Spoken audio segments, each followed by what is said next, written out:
নমস্কার, F2S 2.0 চ্যানেলে তোমাদের সকলকে স্বাগত জানাই। এসএসসি এমটিএস পরীক্ষায় যারা এবছর প্রথমবার বসতে চলেছ, তো তাদের জন্য আমি এই সিরিজটা নিয়ে হাজির হয়েছি। তো চলো আজকের ক্লাসটা শুরু করা যাক তাহলে। প্রফিট অ্যান্ড লস চ্যাপ্টারটা শুরু করার আগে আমাদের কিছু এই চ্যাপ্টার সংক্রান্ত কিছু টার্মস আমাদের জানতে হবে। তো প্রথম যে দুটো টার্ম সেটা হচ্ছে প্রফিট আর লস। প্রফিট মানে হচ্ছে লাভ আর লস মানে হচ্ছে ক্ষতি, এটা আমরা জানি। প্রফিট অ্যান্ড লসের অঙ্কগুলো করতে গেলে আরো কি কি টার্মগুলো জানতে হবে। প্রথমে হচ্ছে সিপি। সিপি কথাটার অর্থ হচ্ছে কস্ট প্রাইস। খাতা পেন নিয়ে বসবে। সিপি কথাটার অর্থ হচ্ছে কস্ট প্রাইস। কস্ট প্রাইস মানে কি? কস্ট প্রাইস মানে হচ্ছে ক্রয় মূল্য। কোনো জিনিস আমরা যেই দামে ক্রয় করি অর্থাৎ কিনি, সেই দামটাকেই বলা হয় কস্ট প্রাইস বা ক্রয় মূল্য। এরপরে আসবে কি? এরপরে আসবে হচ্ছে এসপি। এসপি মানে হচ্ছে সেলিং প্রাইস। এসপি মানে হচ্ছে সেলিং প্রাইস। সেলিং প্রাইস কথার অর্থ কি?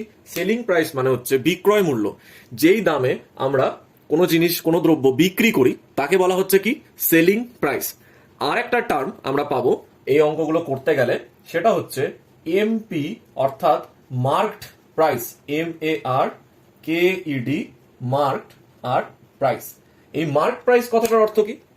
কোনো জিনিসের ওপর দেখবে একটা প্রাইস লেখা থাকে, একটা দাম লেখা থাকে, ঠিক আছে, যেটাকে আমরা এমআরপি হিসেবে বলি। তো এমআরপি বলি বা লিস্টেড প্রাইস বলি লিখিত মূল্য।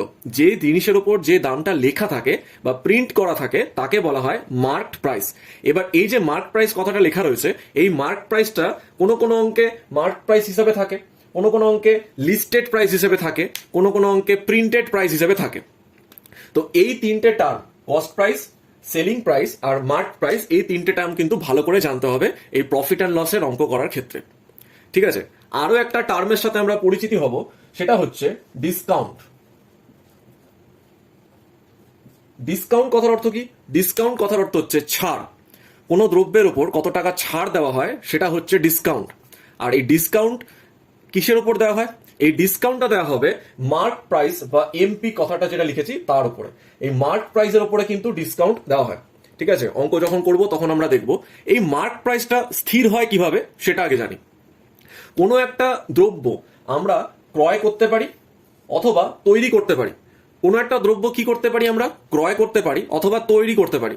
যে ফার্ম বা কোনো প্রতিষ্ঠান কোনো দ্রব্য তৈরি করছে, তো তার তৈরি করতে গিয়ে যে খরচাটা পড়ছে, সেক্ষেত্রে সেই খরচাটা তার হয়ে যাবে কস্ট প্রাইস। আর কেউ যদি কোনো দ্রব্য ক্রয় করলো, তাহলে সেই দ্রব্যটার দাম যেটা যে মানে খরচাটা পড়ছে সেটা হয়ে যাবে কস্ট প্রাইস। এইবার কি করা হয়? এই কস্ট প্রাইসের উপর একটা প্রফিট পার্সেন্টেজ রেখে এই মার্ক প্রাইস বা এই দামটা যেটা লিস্টেড প্রাইস বলছি, এটাকে ফিক্সড করা হয়। কস্ট প্রাইসের উপর একটা প্রফিট রেখে, একটা লাভ রেখে, তার উপরে এই যে মার্ক প্রাইসটা, এটাকে স্থির করা হয়। তারপর কি করে? এই মার্ক প্রাইসটাতে এর মার্ক প্রাইসের উপর ডিসকাউন্ট দিয়ে, এই মার্ক প্রাইসের উপর ডিসকাউন্ট দিয়ে কি করা হয়? সেল করা হয়।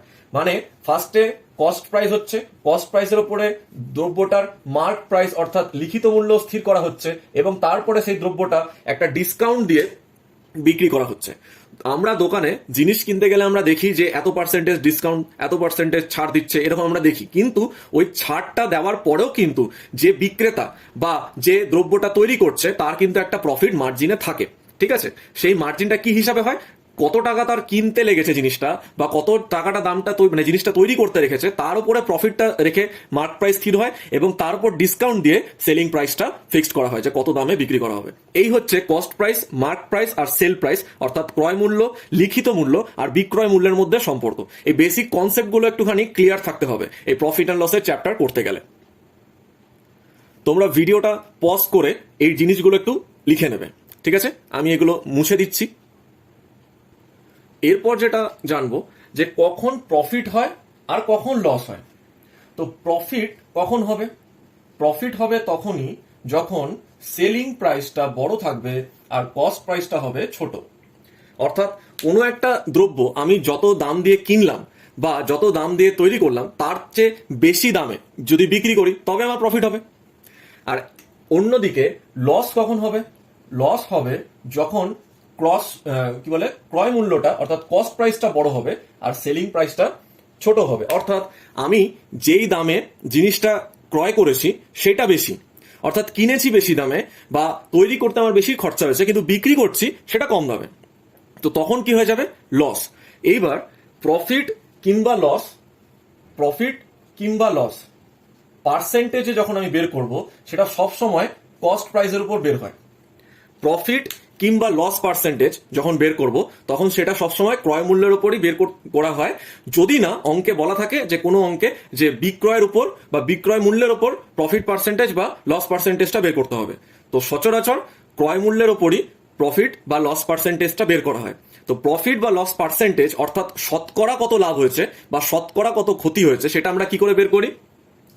যত টাকা প্রফিট হচ্ছে বা যত টাকা লস হচ্ছে সেটা বাই কস্ট প্রাইস ইনটু 100, এটা হচ্ছে প্রফিট বা লস পার্সেন্টেজের ফর্মুলা।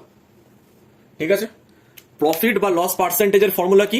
যত টাকা প্রফিট হচ্ছে বা যত টাকা লস হচ্ছে বাই কস্ট প্রাইস ইনটু 100। ঠিক আছে,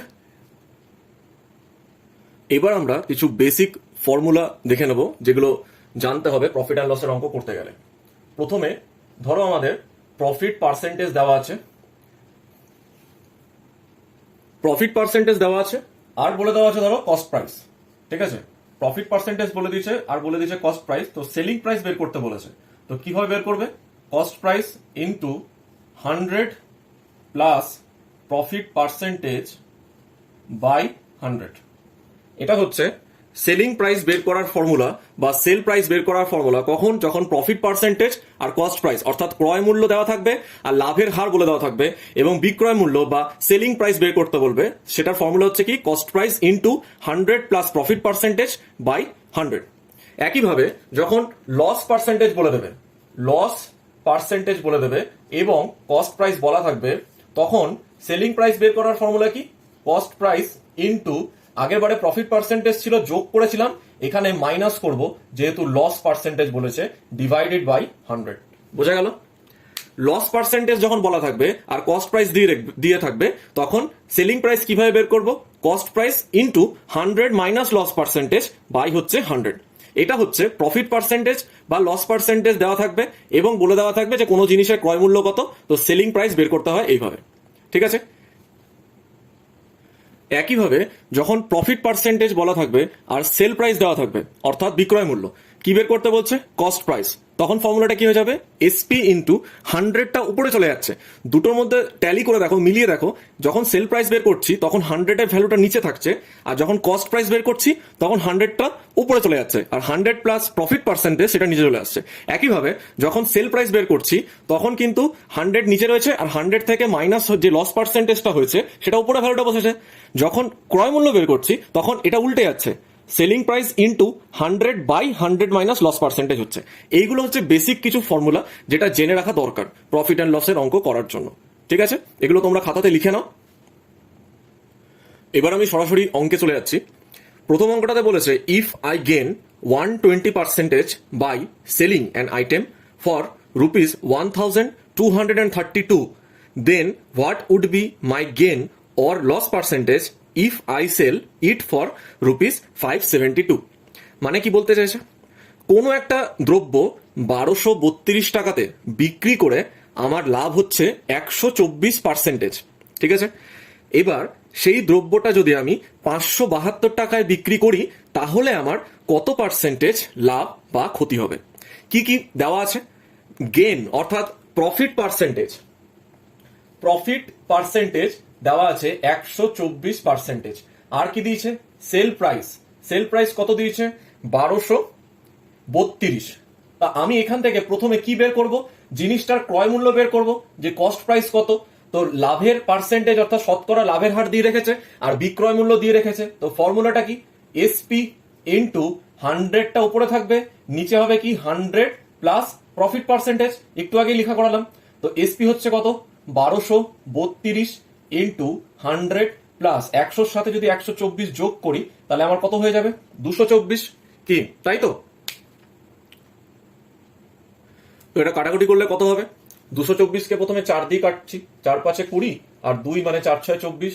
এটাকে কাটলে হচ্ছে 4 3 12 আর 0 4 8 32। আবার কাটি, 4 14 56 আর এটা হচ্ছে 4 7 28 আর 2 4 7 28। 7 দিয়ে কাটলে 2 আর 7 দিয়ে কাটলে হচ্ছে 11। আর 2 দিয়ে যদি 100-কে কাটি তাহলে হয়ে যাচ্ছে 50। তাহলে 50 ইন্টু 11 কত হচ্ছে? 550। তো এটা হচ্ছে আমাদের সিপি, 550 টাকা। এবার কি বলেছে, এই 550 টাকার দ্রব্যটা আমি কত টাকা বিক্রি করব? 572-এ। তাহলে আমার কত টাকা লাভ হচ্ছে?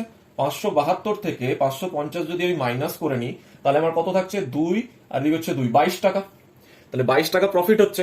কার মধ্যে? এই 550-এর মধ্যে। তো একটু আগেই বলেছিলাম যে প্রফিট পার্সেন্টেজ কিংবা লস পার্সেন্টেজ কি করে বের করা হয়? কস্ট প্রাইসের উপরে। তো 22 টাকা প্রফিট হচ্ছে, কস্ট প্রাইস কত? 550, আর পার্সেন্টেজের জন্য ইন্টু 100। তাহলে কাটাকুটি করবো, এই শূন্য কেটে গেল, 11 দিয়ে কাটলে 2, আর 11 দিয়ে কাটলে হচ্ছে 5, আর 5 দিয়ে কাটলে 10 কে হচ্ছে 2। তাহলে আমাদের কি হচ্ছে? আলটিমেটলি 4% হলো প্রফিট। ঠিক আছে, 4% হচ্ছে গেন। বোঝা গেছে? পরের অঙ্কটায় বলেছে the mark price of an article is 400। একটা দ্রব্যের লিখিত মূল্য বলা আছে 400 টাকা। A shopkeeper sells it by giving 2 successive discounts. এই সাকসেসিভ ডিসকাউন্ট কথাটার অর্থ হচ্ছে পরপর ছাড়, মানে প্রথমে 12% ছাড় দিয়েছে, তারপরে আবার 20% ছাড় দিয়েছে। এখানে বলা আছে successive discounts of 12% and 20% on it's mark price. লিখিত মূল্যের উপরে প্রথমে 12% ছাড় দিচ্ছে, তারপরে 20%। If he earns A profit of 10%, এই দুবার ছাড় দেওয়ার পরেও সে যদি 10% লাভ করে তাহলে জিনিসটার বলেছে কস্ট প্রাইস কত, অর্থাৎ ক্রয় মূল্য কত। তো মার্ক প্রাইস বলা আছে 400 টাকা। 400 টাকার ওপর দুবার ছাড় দিচ্ছে, 12% ছাড় দিচ্ছে একবার 20%। তো এটাকে লিখবো কিভাবে? 400 টাকা মার্ক প্রাইস, কত পার্সেন্টেজ ছাড়? ছাড় দিচ্ছে হচ্ছে 12%। তাহলে আমি এখানে 100 থেকে 12 মাইনাস করে দেবো, কত হবে? 88/100। আরেকবার কত পার্সেন্টেজ ছাড় দিচ্ছে? 20%। তো 100 থেকে 20 যদি ছাড় দিয়ে দেয় তাহলে পড়ে থাকবে কত? 80। 80/100। দেখো এটা হচ্ছে আমাদের মার্ক প্রাইস, এই 400টা। এর উপরে এই লাভগুলো ছাড় দিচ্ছে, অর্থাৎ দামটা কত হয়ে যাবে? 88/100 একবার হবে, আর একবার 80/100 হবে। তো এই টাকাটা আমি যদি ক্যালকুলেট করি, যেটা বেরোবে সেটা আমার কি প্রাইস বেরোবে? Selling price. একটু আগে বলেছিলাম যে মার্ক প্রাইসের উপর ডিসকাউন্ট দিয়ে যে প্রাইসটা পাওয়া যায় সেটা হচ্ছে কি? বিক্রয় মূল্য। তো এই ক্যালকুলেশনটা করলে আমরা জিনিসটার বিক্রয় মূল্য অর্থাৎ সেলিং প্রাইসটা পাবো। কিন্তু এটা আমার কাছে জানতে চাইনি, আমার কাছে জানতে চেয়েছে যে জিনিসটার ক্রয় মূল্য বা কস্ট প্রাইস কত হবে। তো এই টোটালটা যদি আমার সেলিং প্রাইস হয় এবং আমাকে অঙ্কে বলে দিয়েছে যে 10% প্রফিট হচ্ছে, তো সেলিং প্রাইস টোটালটা এই যে দেওয়া রয়েছে এবং 10% প্রফিট, তাহলে আমি কি লিখবো? ইনটু আমি এটা লিখবো যে উপরে থাকবে হচ্ছে 100 আর নিচে হয়ে যাবে কত? 110। কেন? কারণ সেল প্রাইস থেকে যখন আমরা কস্ট প্রাইস বের করি, সেলিং প্রাইস থেকে যখন আমরা কস্ট প্রাইস বের করি, তখন লাভটা নিচে যোগ হয়ে যায় 100-র সাথে, আর 100টা কি হয়? উপরে বসে যায়। আমি প্রথমে ফর্মুলা লেখানোর সময় লিখে দেখিয়ে দিয়েছি, তোমরা লিখে রেখেছো, খাতায় নোট করে নিয়েছো। তো কাটাকুটি করবো এবার। এই 100 আর এই 100 কেটে গেল, এই 0 এই 0, এই 0 এই 0 কেটে গেল। ঠিক আছে, এই 0-র সাথে এই 0টা কেটে দিলাম, 11-র সাথে 8 কেটে গেল, তাহলে কত পড়ে থাকছে? 4 ইন্টু 8 ইন্টু 8। তাহলে আলটিমেটলি কত হচ্ছে? 4 8 32, 32 ইন্টু 8 করলে হয়ে যাবে তোমার 8 2 16, 3 8 24 আর 1 25। তাহলে কস্ট প্রাইস কত হয়ে যাচ্ছে? 256 টাকা। বোঝা গেল অঙ্কটা কিভাবে সলভটা হলো? মার্ক প্রাইসের ওপর ছাড় দিয়ে দামগুলো রাখা হয়েছে। প্রথমে 12% ছাড় দিচ্ছে, 12% ছাড় মানে কি? 100-র মধ্যে 12 টাকা ছাড়, তো 12 যদি ছাড় হয় তার মানে 88/100 হবে। পরের বারে 20% ছাড় মানে 80/100। এবার এটা ক্যালকুলেট করলে আমার কি বেরোবে? সেল প্রাইসটা বেরিয়ে যাবে যে জিনিসটা কত দামে বিক্রি করা হয়েছে। কিন্তু সেটা আমার কাছে এই অঙ্কে জানতে চাইনি, জানতে চেয়েছে কস্ট প্রাইস কত। তো সেল প্রাইস তো আমি পেয়ে যাচ্ছি এটা হিসাব করলে, আর বলেছে 10% আমার প্রফিট হবে, তার মানে 100/110 দিয়ে গুণ করে দিতে হবে। তো আমার অ্যান্সার হয়ে যাবে ফাইনালি 256। বোঝা গেছে? পরের অঙ্কটা ভালো করে দেখো কি বলেছে। The cost of manufacturing an item was 24,000 and 20% of it was spent on packaging and its shipment. একটা দ্রব্য তৈরি করতে 24,000 টাকা খরচা হয়েছে এবং এই 24,000-এর মানে যত টাকা খরচা হয়েছে তার 20% খরচা হয়েছে প্যাকেজিং এ এবং শিপমেন্টে। টু এ রিটেলার, একজন রিটেলারকে যখন দিচ্ছে তার এই খরচাটা হয়েছে। দ্য ম্যানুফ্যাকচারার, যিনি তৈরি করছেন আইটেমটা, প্রোডাক্টটা, made a profit of 50% while the retailer incurred a loss of 20% in selling it to a customer. Manufacturer যখন রিটেলারকে দিচ্ছে তখন তার 50% প্রফিট হচ্ছে, এবং যখন রিটেলার কোনো একটা কাস্টমারকে বা ক্রেতাকে বিক্রি করছে তখন কিন্তু তার 20% লস হচ্ছে। জানতে চাওয়া হচ্ছে যে at what price was the item sold by retailer, retailer কত দামে ওই দ্রব্যটিকে বিক্রি করেছিলেন। তো দেখো প্রথমে এখানে যে 24,000 যেটা বলেছে দ্রব্যটা তৈরি করতে লেগেছে সেটা এর প্রথমত কস্ট প্রাইস। কিন্তু এখানে আরো একটা কথা বলা আছে যে 20% অফ ইট, অর্থাৎ 24,000-এর 20% কি খরচায় লেগেছে? প্যাকেজিং আর শিপমেন্টে। তো এটাও কিন্তু কস্ট প্রাইসের সাথে যোগ হয়ে যাবে। তাহলে 24,000 প্লাস 24,000-এর 20%, কোনো সংখ্যার পার্সেন্টেজের ভ্যালু বের করতে গেলে কি করতে হয়? সেই সংখ্যাটা ইন্টু 20/100, মানে যত পার্সেন্টেজ বলবে, 20% বলেছে তো 20/100, এই 0 দুটো কেটে গেল, তাহলে এটা হয়ে যাচ্ছে 24 দুগুণে 48, মানে 24,000 প্লাস 4,800। তো টোটাল কত হয়ে যাচ্ছে? 0 এটা 8, এটা 2 8, 28,800 টাকা কস্ট প্রাইস হয়ে যাচ্ছে মোট। এবার এই 28,800 টাকাটা যখন ম্যানুফ্যাকচারার ওই রিটেলারকে বিক্রি করছে তখন সে 50% প্রফিটে বিক্রি করেছে। তো এটা আমার কস্ট প্রাইস, আমি বিক্রয় মূল্য বের করব, 50% প্রফিটে বিক্রি করছে, তাহলে উপরে হয়ে যাবে কি 150 আর নিচে হয়ে যাবে 100, কি তাই তো? এটা তো আমার কস্ট প্রাইস। কস্ট প্রাইস থেকে যখন আমরা সেল প্রাইস বের করি তখন 100টা নিচে বসছে, আর 100-এর সাথে 50, অর্থাৎ যত পার্সেন্টেজ প্রফিট বলেছে সেটা অ্যাড হয়ে উপরে বসবে। কিন্তু এরপরে আবার এই টাকাটা কে বিক্রি করছে? এই টাকাটাতে কিনছে হচ্ছে রিটেলার, আর বিক্রি করছে আবার কাকে? বিক্রি করছে একজন কাস্টমারকে। তখন তার কত পার্সেন্টেজ লস হচ্ছে? তখন তার 20% লস হচ্ছে। তার মানে আমি এখানে কি করব? ইনটু 20%, যেহেতু লস বলেছে তাই হয়ে যাবে কি 80/100। এই জায়গাটা বোঝা গেল কি বোঝা গেল না? আমি এখানে ডাইরেক্ট করলাম যে 28,800 টাকা আমার কস্ট প্রাইস, এবং সেখান থেকে আমি যখন রিটেলারকে বিক্রি করছি তখন আমার 50% প্রফিট হয়েছে, তাই 150/100 হলো। এইবার এই টাকাটা যেটা বেরোবে ক্যালকুলেশন করলে, সেই টাকাটাতে কিনছে হচ্ছে কে? রিটেলারটা। এবং রিটেলার যখন কাস্টমারকে বিক্রি করছে তখন আবারও 20% লসে বিক্রি করছে। তো 20% লস মানে কি? এটা তো আমার তখন রিটেলারের কস্ট প্রাইস হয়ে যাচ্ছে, এটা রিটেলারের কস্ট প্রাইস। এবার সে কস্ট প্রাইস থেকে যখন আবার সেল প্রাইসে যাচ্ছে তখন 80/100 হয়ে যাবে। তো এখানে কাটাকুটি করলে কি বেরোবে? এই দুটো জিরো কেটে যাচ্ছে, এই শূন্য কেটে গেল, তাহলে আলটিমেটলি কত হচ্ছে? 2,888 ইন্টু 8 আর 5 8 আর 15 হচ্ছে 100, গুণ করলে হচ্ছে 120। তো তোমার এটা হিসাব করলে টোটাল ভ্যালু হয়ে যাবে 34,560। ঠিক আছে, 34,560। মানে আলটিমেটলি রিটেলার যখন কাস্টমারকে বিক্রি করবে তখন বিক্রি করবে 34,560 টাকাতে। বোঝা গেল? এই প্রত্যেকটা অঙ্ক কোনোটাই কিন্তু আমার বানানো বা মন গড়া নয়। এই প্রত্যেকটা অঙ্ক এই গতবার যে এসএসসি এমটিএস পরীক্ষা হয়েছে সেই এমটিএস পরীক্ষায় আসা এই অঙ্কগুলো তোমরা নেটে বা কোনো বিভিন্ন ওয়েবসাইট হোক বা টেলিগ্রাম গ্রুপে প্রিভিয়াস ইয়ার পেপারটা যদি তোমরা ডাউনলোড করতে পারো তো সেখানে কিন্তু এই অঙ্কগুলো দেখবে, এবং প্রতিটা শিফটে 3টে থেকে 4টে করে প্রফিট অ্যান্ড লসের অঙ্ক কিন্তু এসেছে। তো তাই আমি প্রথমে প্রফিট অ্যান্ড লস চ্যাপ্টারটা দিয়ে এই সিরিজটা শুরু করলাম। তো তোমাদের কেমন লাগছে ভিডিওটা সেটা অবশ্যই কমেন্ট বক্সে জানিও। ভালো লাগলে অবশ্যই লাইক করো আর বন্ধুদের মধ্যে ভিডিওটা শেয়ার করে দিও।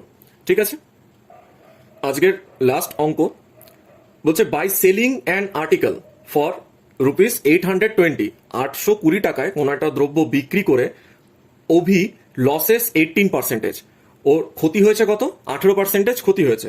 Two gain 25.5%, he should sell it for, যদি তাকে 25.5% লাভ করতে হয় তাহলে সে কত টাকায় জিনিসটা বিক্রি করবে, বা তার সেল প্রাইস কত হবে এটা জানতে চাওয়া হয়েছে। তো প্রথমে বলেছে 820 টাকায় বিক্রি করলে ওর 18% ক্ষতি হয়, তাহলে 820 টাকা আমাদের সেল প্রাইস দেওয়া রয়েছে। তো 820 টাকা আমার সেল প্রাইস দেওয়া রয়েছে, এবং বলছে এই 820-তে বিক্রি করলে ওর ক্ষতি হচ্ছে 18%। তার মানে প্রথমে 820 থেকে আমি কস্ট প্রাইসে যাব, 820 থেকে, এটা তো আমার সেল প্রাইস থেকে আমি কিসে যাব? কস্ট প্রাইসে যাব। তো 820 থেকে যখন আমি কস্ট প্রাইসে যাব কি করব? এখানে ক্ষতি বলেছে, তার মানে উপরে থাকবে 100 আর নিচে হয়ে যাবে কত? 100 থেকে 18 মাইনাস, অর্থাৎ এখানে বসবে 82। যখন সেল প্রাইস থেকে আমরা কস্ট প্রাইসে যাই তখন 100-এর ভ্যালুটা উপরে থাকে, আর প্রফিট হলে নিচে যোগ করে বসবে, আর লস হলে মাইনাস হয়, এখানে লস হচ্ছে। নেক্সট, এটা যদি আমি ক্যালকুলেট করি এটা আমার কি বেরোবে? Cost price. কিন্তু আমি কস্ট প্রাইস আমি বের করব না, আমাকে বের করতে বলেছে যদি 25.5% লাভে বিক্রি করে জিনিসটা তাহলে তার বিক্রয় মূল্য কত হবে। তো এটা ক্যালকুলেট করলে তো আমার কস্ট প্রাইসটা পেয়ে যাবে, মানে এই টোটালটা আমার কস্ট প্রাইস। এবার এর থেকে আমি 25.5% প্রফিটে যদি বিক্রি করি তাহলে আমার সেল প্রাইসটা কত হবে। তো 25.5% প্রফিট, তার মানে আমি এটা লিখতেই পারি যে 125.5 বাই 100। আমি যখন কস্ট প্রাইস থেকে সেল প্রাইসে যাচ্ছি তখন তো 100টা নিচে থাকবে, আর 100-র সাথে যতটা প্রফিট বলেছে সেটা উপরে অ্যাড হয়ে যাবে। তো এই পয়েন্টটা আমি উঠিয়ে দিয়ে এখানে নিচে একটা জিরো বসাচ্ছি। এই শূন্য, এই শূন্য, এই শূন্য, এটা কেটে গেল। এই 82 কেটে গেল। তাহলে আলটিমেটলি আমার কাছে কোন ভ্যালুটা পড়ে থাকলো? 1255। ঠিক আছে, তাহলে 1255 টাকা হয়ে যাবে কি অ্যান্সার। বোঝা যাচ্ছে কিভাবে অঙ্কগুলোকে সলভ করতে হবে। তো আজকের ক্লাসটা এই পর্যন্তই থাক। প্রথম দিনই অনেকগুলো অঙ্ক আমি করালাম না, আমি কয়েকটা অঙ্ক করেছি আর বেসিক কনসেপ্টগুলো তোমাদের ক্লিয়ার করেছি। নেক্সট দিন আমরা অনেকগুলো আরো অঙ্ক করব। তো তার আগে এই ভিডিওটা একটু শেয়ার করে দিও বন্ধুদের মধ্যে, আর একবার রিভাইজ করে নেবে নেক্সট ক্লাস করার আগে। ঠিক আছে, ধন্যবাদ।